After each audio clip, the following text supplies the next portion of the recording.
Hi everyone, welcome to our Friday Live. Hi. It's March 1st. First Happy new month. first Friday live of the month. Yeah. So we moved away from February, March. Did you know what month is March? What month is March? I don't know. Well, There's I of do course know. a whole bunch of like this day and that day, but for March, it's the Asset Management Awareness Month. Okay. So this month we're trying to give you a lot more information about money management, short-term, long-term, asset management infos. So, uh, So we're talking about short term first. okay, all Have right. you guys thought about emergency funds? How much do you need if an emergency were to happen? How much do you think you need to save up? I think we hear it all the time. Make sure you have an emergency fund just in the event, if unfortunately someone in your family is hospitalized, or if you get laid off, or you just, for whatever reason, you have to terminate your employment like right away. What is that safety net that would secure your family? Yeah. What have you heard? Well, I mean, the answer is like many things that we. It's the attorney's favorite answer and not everyone's favorite. I know. Okay, so our answer is of course. It depends. There you go. We've heard 3 months. Now I think people tend to go a little more conservative about it. So a lot of articles giving people the ballpark about anywhere between 6 to 12 months. Right. But exactly what cost does it cover though? You need to think about your lifestyle. So that's why also the amount of money, it depends, right? Your basic necessities, utility, if you have rent to pay, any tax liabilities, gas money, anything that's related to your life, your leasing, tuition, like So all that. all needs the have to come bare first. minimum, right? So Right. housing, utilities, food, transportation, and medical. Okay, so that's like the bare necessities. And then if you are a little more comfortable, you can factor in all the installment savings that you've been setting up. So automatic investments every month. You can incorporate that into your emergency fund if you think it's feasible. And it also depends on outside of your own family, outside of your own lifestyle. It depends on the overall economy, right? Yeah. Like what kind of job. Inflation. Inflation is of course a big one, and then what kind of job industry you're in. Some industry it's easier to find replacement work. Some it's lay off here and there. Then for a short period of time it's really difficult for you to find another job right away. So that's different things to think about before you can actually budget and carve out how much of an emergency fund you should have for yourself. But Yeah, and it also depends what your needs are. I mean, if your Netflix subscription is a need, then you need to calculate that in. oh, there's a big one. I'm sorry. I'm assuming you're working, but if you're already retired, that's a very big thing to consider. Your spending and your budgeting would be really different from if you're still working because, working, I've been saying, finding alternative jobs. But if you're already retired, it is a lot bigger step to do to, get back into the workforce. So if you are part of the retired population, your consideration would be a little different and you have to calculate out your emergency fund a little differently than others. And moving on. So next, the long-term goal. Long-term goal, basically there are different things that put together your entire asset planning, okay? So We call it the 5 pillars of retirement planning. So retirement planning starts as soon as, like right now, all the way until retirement, and then the estate planning as a whole. So 5 pillars. You talk about your tax consideration, your tax planning. You have your investment planning. You have your income planning, healthcare planning, and estate planning.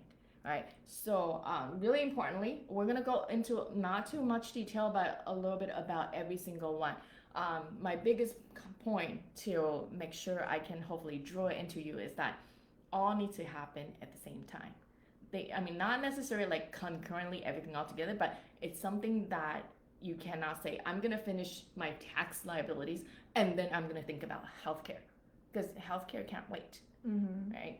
And you can't think about, okay, I'm gonna figure out all my investments before I think about my estate planning, because estate planning is for anytime. You don't know when what's going to happen. So I would like, after we go into each one briefly, think about it, make sure they are all Aligned. on your radar. Yeah. So think of it as like a Venn diagram, interlocking circles, rather than step by steps. Right. Or like, actual pillars. If you want to build like a good house, They like need to grow every pillar together, needs yeah. to come up together. So so it can be balanced out, right?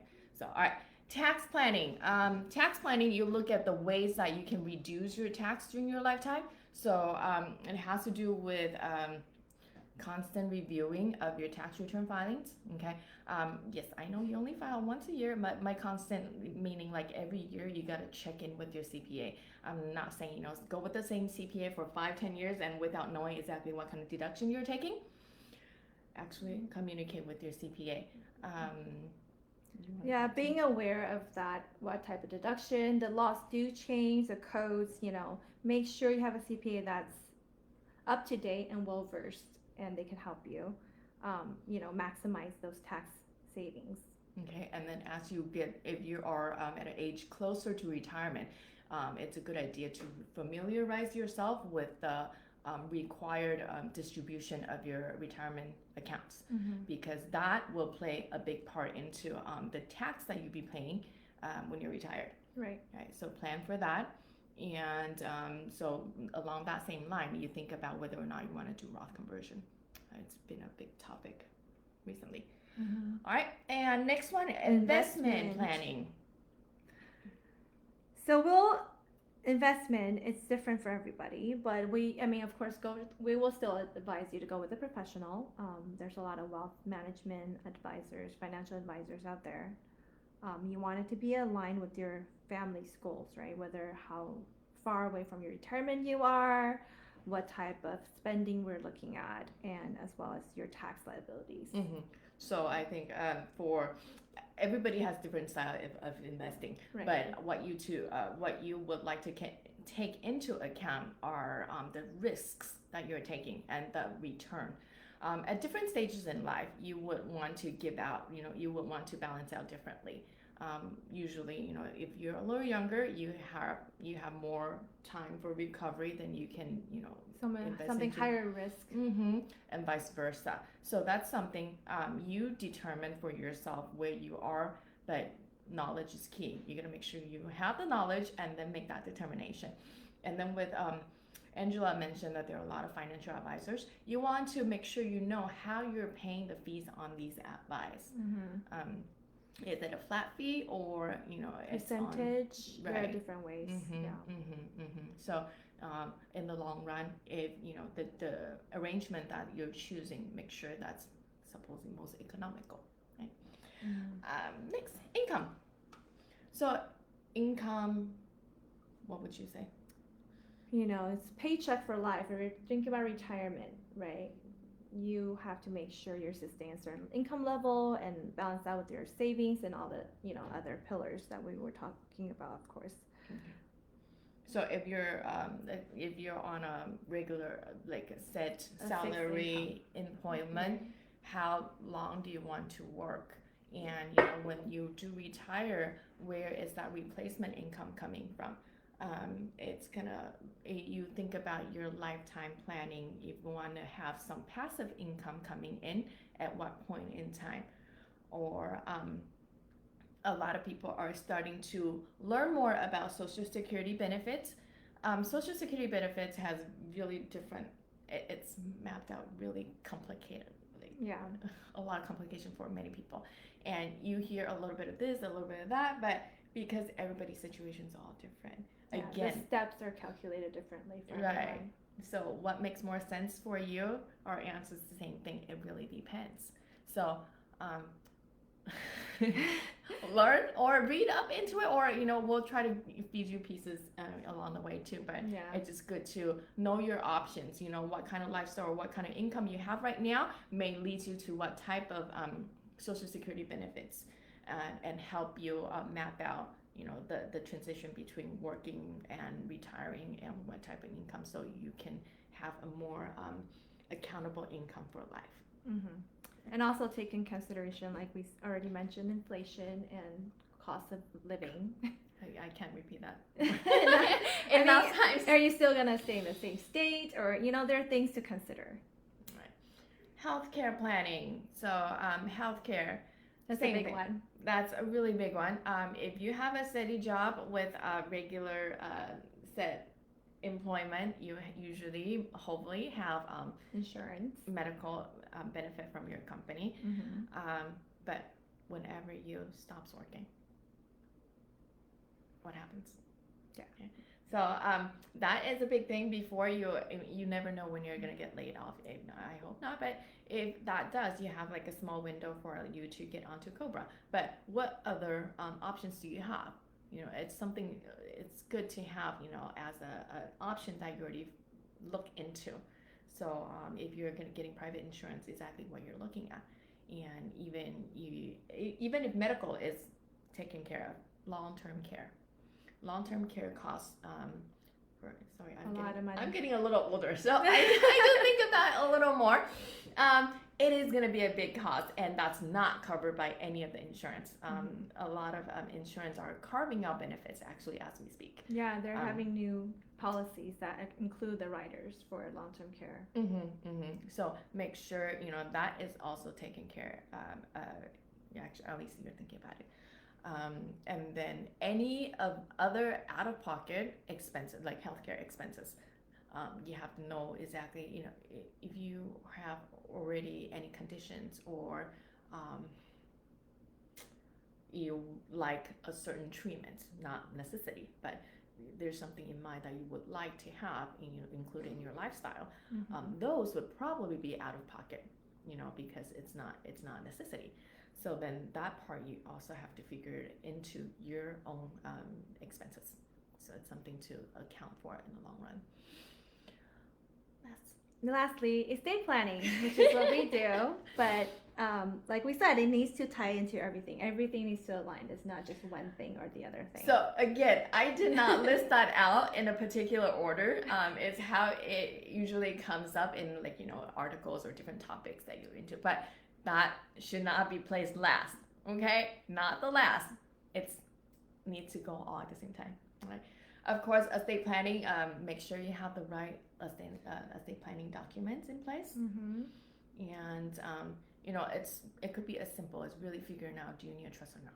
Now, if you've been with us, you probably know by now, we do.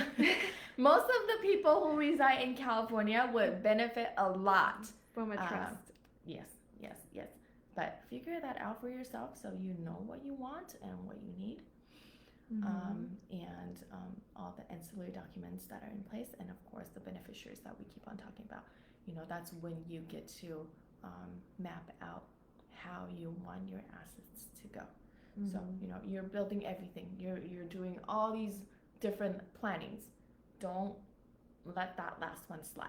Okay. Yeah, it's like we mentioned, these are 5 pillars, right? Think about the pillars growing together, but the estate planning part of it, the trust, is like the bow on top where you tie everything up together. It's that one place you can put all these planning together. You're thinking about the bow on top. The I'm bow on thinking top. about the The safety umbrella. net at the very bottom. Or the umbrella that covers everything. If you set this up, you have a safety net that it catches everything.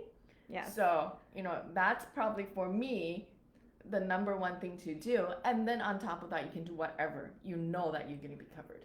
So you don't work hard for nothing. Yeah, or like we tell our client, it's like the suitcase, right? All these would go into that suitcase. So you're building together and you put that knot on top. You sign for your trust documents. Yes. You lock it in. So that's our 5 pillars of planning. Hopefully it gets you thinking, but all 5 at the same time, okay? Not one at a time. To-do list. Don't forget. To-do list. Can you see this? Here, let me Alright, you gotta move a little bit. Yes, there we go. Alright, to-do list. So we talked about emergency funding. So your to-do list, please take a little bit of time. Figure out exactly how much do you need with your bare minimums. Okay, and then whether you want to do that for 6 months or 12 months is up to you. But it surprised me. I did the exercise myself. It surprised me exactly how hard it is to actually put things in category. What are necessity and what are needs and what are wants. And I think for us, for me, it was really, really difficult. But once you do get beyond that, you have a lot clearer idea. And if it's a really alarming number, good that you're doing it, so you're getting ready. If it's a lot easy number on your mind, at least you have that peace of mind. So once you figure out necessity, then you know how much to budget for, then you could come up with an amount for your emergency fund, how much you should set aside. Whether it's 6 months or 3 months or 12 months. Anything is better than nothing. Yes. And you still have time. Once you have that number in mind, you know how hard you need to work to grow those assets, investment and everything. Mm-hmm. So when you have that figured out, start saving. I don't care how little, but start saving. Or, if you already have that, put it aside. Right. So at least that's the very basic protection for your family. Mm-hmm. Thank you so much for joining us, and happy Friday, happy weekend. We'll see you next week. Bye. Bye.